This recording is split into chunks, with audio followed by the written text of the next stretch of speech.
bu dee abonné go ci sunu page bi mën nga bës foofu ñu bind s'abonner nga bësaale cloche boobu ngir ngay mën di am sunu yeneeni notification wala saa sunu dugalee beneen vidéo bu bees. Oui, comme d'habitude, la déclaration de l'ASCAI. Déclaration de l'ASCAI, Association de soutien et de coordination des activités islamiques. La déclaration du 15 août 2023. La constance dans le bien est la base du credo de l'ASCAI. ASCAI, Association de soutien et de coordination des actions islamiques. Recommander le bien et interdire le mal. Notre Seigneur Dieu, sa grandeur exaltée, nous exhorte par le Coran d'œuvrer pour le salut de l'humanité. Actuellement, nous assistons à la dégradation de nos mœurs, socle de notre stabilité sociale. L'État a raté sa mission de l'éducation de base. Beaucoup d'écoles coraniques n'ont cette appellation que par le nom. Mais en réalité, elles sont des lieux où les enfants subissent les pires des sévices corporels et moraux pour apporter à leur soi-disant marabout de l'argent. Les parents n'ont plus le temps de leur progéniture. Il est grand temps de trouver une solution durable pour redresser cette situation chaotique de l'espace social de notre cher pays.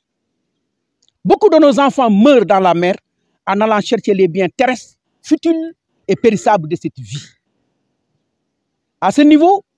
l'État doit prendre ses responsabilités en créant des emplois susceptibles de maintenir notre jeunesse valide sur le terroir. Actuellement, l'heure est grave, causée par des tiraillements politiques,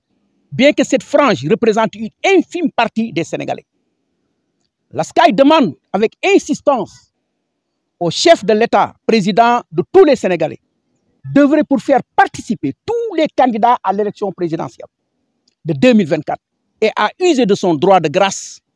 pour libérer tous les détenus politiques. Le Sénégal a toujours été un exemple de paix dans le monde. Vive l'ASCAI, vive le Sénégal. Paix et salut sur chaque prophète. Voilà. Quand cette fête du 15 août arrive, il est de notre devoir à tous les musulmans, à tous les habitants même de la ville de Saint-Louis, de se réunir pour exhorter la jeunesse à plus de retenue, à se conformer aux prescriptions divines telles qu'enseignées par Mohammed sallallahu alayhi wa sallam dans sa sunna. Il s'est trouvé qu'il y a eu ici une année où les jeunes se sont rassemblés à la plage Ludrobas en traversant les cimetières où nous avons enterré nos morts pour aller s'adonner à des sodomies, à des actes que même ceux qui ne croient pas en Dieu ne font pas. C'est à ce moment-là que le grand imam Cheikh El Hadji Oumar Diallo et ses amis qui étaient là, des grands érudits, se sont réunis à la mairie de Saint-Louis pour décider de la création de l'ASCAI. Depuis cette création jusqu'à présent, Seigne Abdallah Sall, Ibn Seigne Abba Sall est à la tête de cette grande association. Nous avons mené ces combats pendant quelques années jusqu'à ce que l'État du Sénégal, par le biais de son préfet ici, prenne l'arrêté d'arrêter toutes les manifestations sur cette plage à partir de 18 h. Donc nous remercions aussi l'État du Sénégal de cet accompagnement des musulmans pour la recherche de leur stabilité et du bien. Le combat là sera toujours là. C'est un combat perpétuel jusqu'à la mort. Tant que nous serons vivants,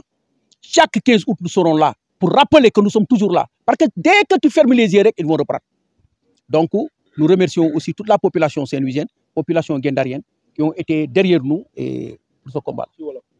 ASCAI tey la gën a continuer xeex bi tey la gën a continuer taxaw xam nga place bi société ba sa biir tey jii mënoon na fees ay ñaar fukki daara wante doon ko jëmmal rek pour wane nous sommes là ñoo ngi fii taxaw mel na nu meloon taxaw pour jëflanteeg yéen te loolu suñ ko deful rek ça dit que dina amaat yeneen yoo xam ne dina naq di dëkk bi. Imagine toi armée lu Ndar yi xam ne ñun suñu waajur yëpp fi lañ leen denc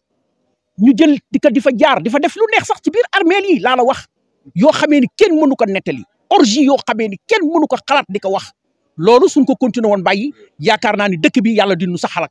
donc nag loolu def nu ko fi nu taxawoon daal jàppal ni foofu la nu continuer taxaw ba faaw. Nous avons derrière nous nag les daara nous avons derrière nous tous les imams de la ville de Saint-Louis ñëpp koo xam ne baax na nekk ci Ndar même nous avons derrière nous aussi l'église parce que jamono ji doon xeex église bi dafa taxaw jàppale ci ànd ak ñun donc les croyants ceux qui croient en Dieu xam ne du ñu dekkee daanu taxaw kanam ci kanamu seen borom layoo ñoom ñëpp ñi ngi ànd ak ñun ci loolu donc nag jëmmal gi moo di doon koy jëmmal rek chaque at daal suñu fi yàlla bàyyee jàppal ni ñun ñi nga gis ñu toog nii suñu yàlla jëlal suñu roo di ngeen fi gis ak askay mu dellu di wax ni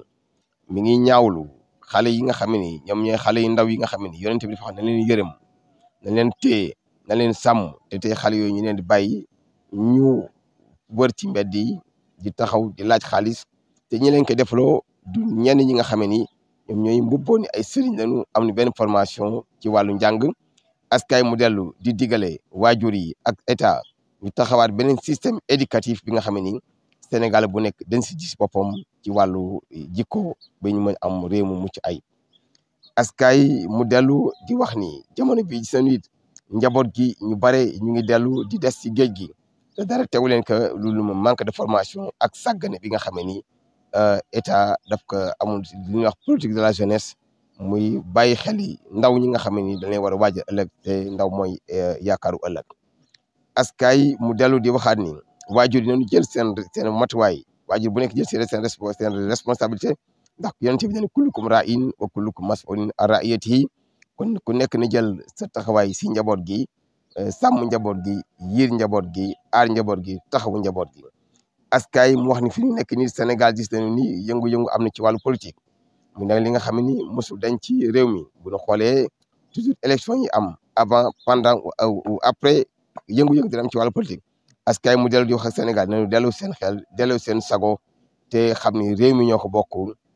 Sénégal ñoo ko bokk dana war taxaw fexe ba Sénégal dem ci kanam askay mu dellu di ñaan ki nga xam ne moom la yàlla jiital ci réew mi mu téye réew mi ñi nga xam ni dañu am jafe-jafe ci wàllu politique ak ñi nga xam ni aussi dañu taxaw ni dañuy déclarer laaj réew mi ne nañu waxtaan ak ñooñu ba jàppandal leen ñu mën a laaj réew mi aussi yàlla war a dénk réew mi yàlla dana ko dénk askay mu dellu Mouhamed Lamine Bay waxee en 1996 askay dañu observé ni Ndar di nga xam ne mu jëm ci wàllu yàqu-yàqu yi ci wàllu jikko ak xeetu organisation yi fi doon am ba fi ñu nekk nii muy place Faidherbe ba daan na fi am un peu partout fu nekk ñu jëpp a jóge ci àdduna bi di ñëw ci Ndar mais bu ñu xoolee ñooñu la majeure partie li ñu fi doon indi moom mooy caaxaan ak def nekk su noonu en 1997 ñu def benn sensibilisation ci mois de août continuer kilifa yi fi nekkoon jamono yooyu ki fi nekkoon comme imam ratib suñu papa El Hadji Omar Diallo ñu rencontré ak moom ñu taxawal askay ci fii ci décembre 1997 bi ñu taxawalee askay ñu jiital ki nga xam ni mooy imam Mouhamed Abdallah Sall boobu ak léegi am na ñaar fukki at ak juróom benn mu 26 ans ba léegi askay mi ngi continuer parce que booba ci jamono yooyu askay taxawaayam ñëpp yëgoon nañ ko ñëpp xamoon nañ ko ba loolu moo tax tey yàqu-yàqu yi dañ am manifestation yi daan organiser Saint-Louis ñooñu ñëpp tey commencé nañu reculer commencé nañu deltu gannaaw mais par contre gis nañu ndaw ñi ba teegi ñu ngi ñëw mais bu ñu ñëwee daan fa dem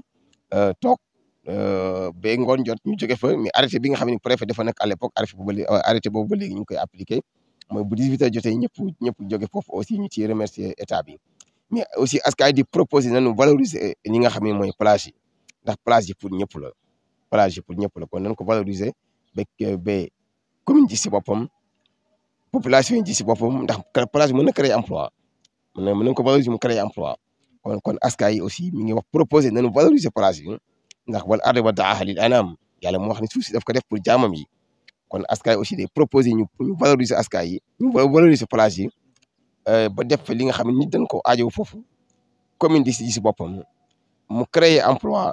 population yi ku nekk boo bëggee dem plage nga mën fa dem te doo gêné wu doo heurté wu donc loolu askay di proposé wasalaamaaleykum wa rahmatullah.